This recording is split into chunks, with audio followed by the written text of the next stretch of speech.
Hello.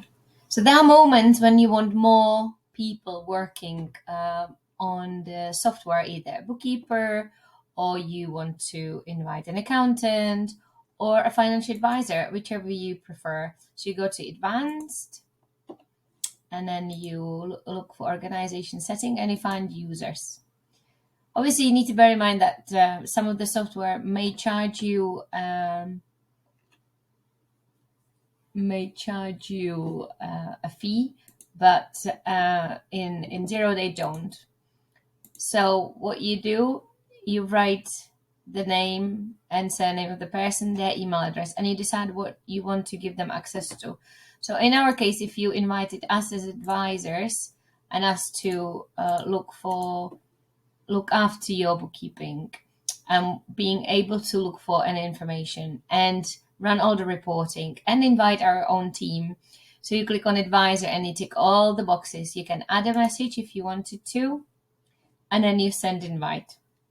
And that's all to it. You don't need to worry about anything else.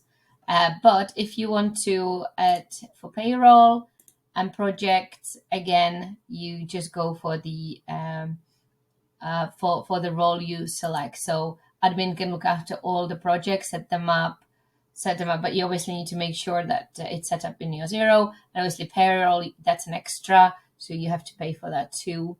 And then you again select admin or advisor.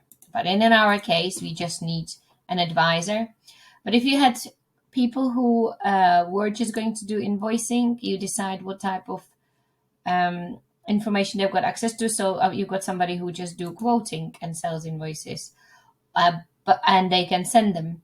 Or there's a person who will be approving these invoices, or a person who's going to be dealing with purchase orders. So you decide what level of access you want to give it to them. But in our case, when we need an advice, and then you had send invite, and your advisor is going to have access.